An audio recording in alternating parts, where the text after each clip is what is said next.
as somebody who's studied it again and again, back to front, is it fact? Is anything in there historical fact? Very little, probably. I think one important thing to bear in mind is that ancient writers had a very different understanding of what fact or fiction was from us today.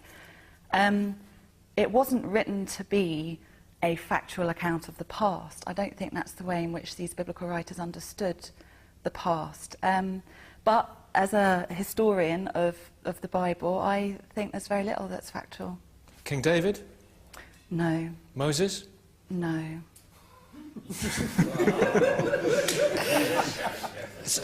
Somebody said Jesus behind me. I don't think they were taking the Lord's name in vain. No, Jesus, most scholars would agree that he existed, yeah. So a hodgepodge of writings by different writers, scribes at different times with different agendas. Absolutely, and a hodgepodge is like not doing it a great service. I mean, it's a very sophisticated collection of ancient literature. I mean, it's fantastic stuff. It really is. Lots of different genres, lots of different sorts of traditions that are being adopted and adapted and then readapted by successive writers. These were very creative people that were producing these texts. It's brilliant stuff. But the sum of it, was it put together somewhat arbitrarily? That's the point I mean by hodgepodge over the years, for a purpose. I mean, the books that are there, why those books? Why not other books? Very few of the biblical books were written to be included in a Bible. Yeah. That's quite a late idea, late from my perspective as a historian.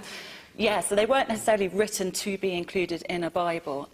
These are religious writings. Some of them got into the Bible, some of them didn't, as we know. The choices that were made as to what should be contained in this collection, I mean, it's very hard to say. Some things are obviously more appropriate, the collectors felt, than others. Bishop Michael.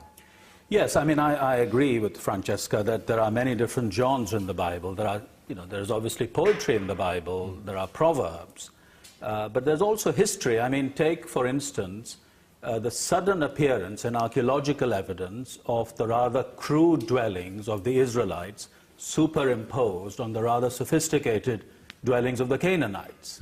The sudden disappearance of the cults that Francesca is so interested in of Asherah and Baal.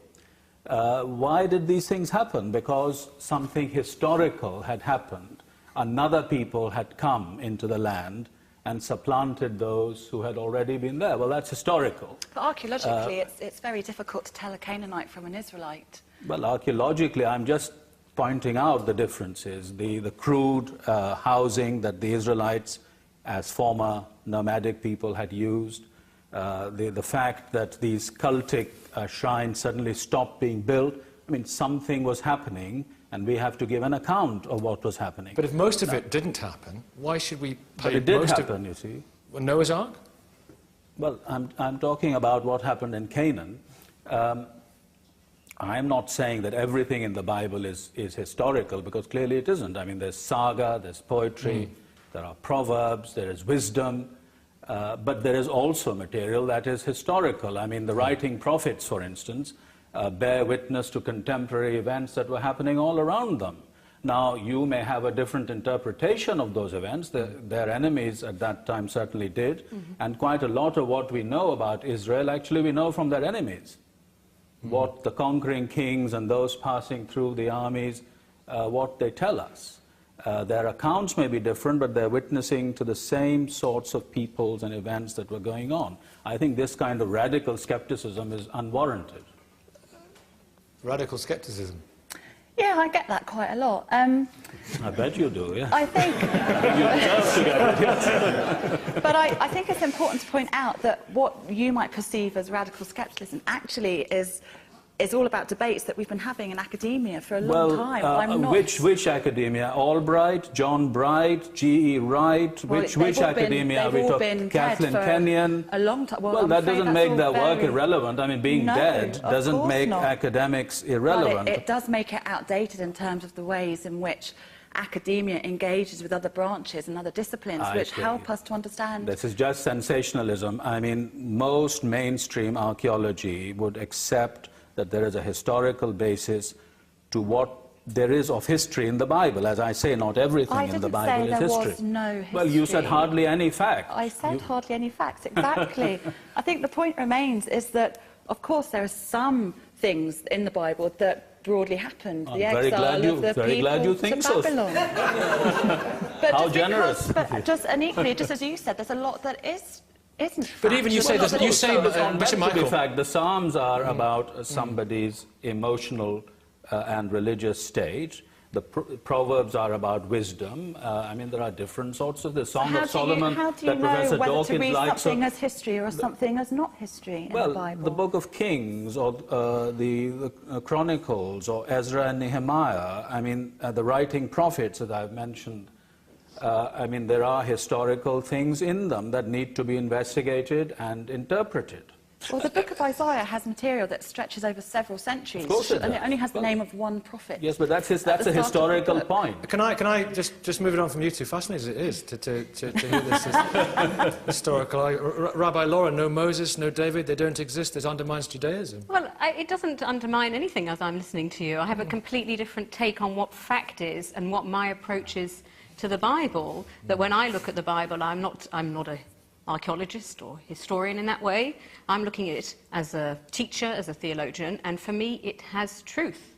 It has truth that changes my life. Yeah. It has truth that I think affects other people's lives. It has things that I love. It has things that I can't stand, and I'm entering that debate. So the fact of what was, whether there was Babylonian, whether there was David or Moses, there's lots of information that says, or scholars who say there was Moses and why. It might have been with a different and slightly different name. But I'm not entering that phrase. So it doesn't need to be historically true because there is truth in it. There's a greater truth. A completely different kind of truth. Yeah. So Richard, I mean, similarly, there are great truths in the Greek fables, aren't there, of mythology.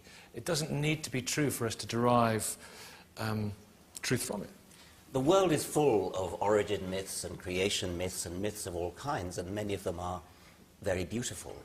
But what worries me about the Bible is that it has acquired, in our civilization, an enormous privileged position. I mean, everybody knows something about the Greek myths and the Valhalla myths and so on, and some other myths as well. And they are interesting, and they're treated as interesting myths. But the Bible myths are given a special privileged treatment. I mean, they're regarded as somehow set off on one side, away from all these other myths. No doubt you'll find truths in the other myths. You'll find some truths of that kind in Australian Aboriginal myths. Yes, although I'm looking for God. Well, which God? I mean, why not Jupiter? Why not Zeus? Why not Thor? Yes, I think that... Mr. Michael, allow me to stay over here just to hear Richard out. Yeah, go on.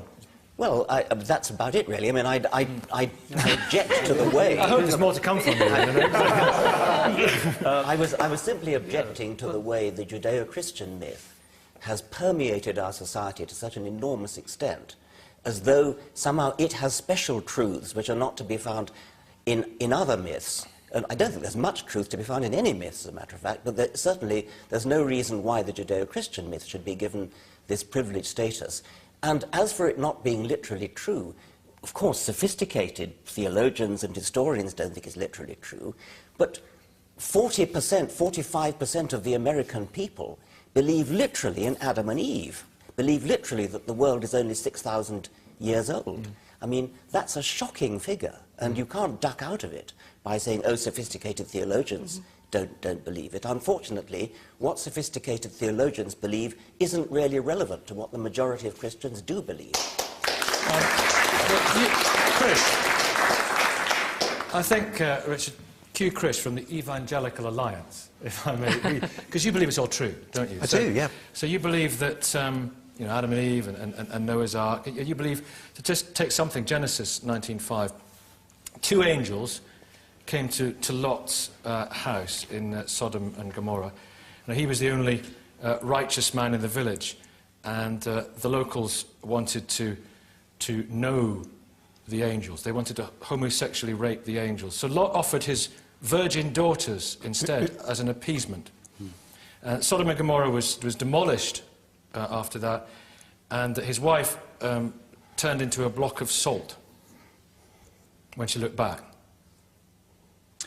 You believe that happened? I take my cues from Jesus, who we've already agreed is did that happen? I believe I that didn't. Jesus believed the Old Testament to be historically accurate. Do you believe that that happened? I believe it happened because Jesus did.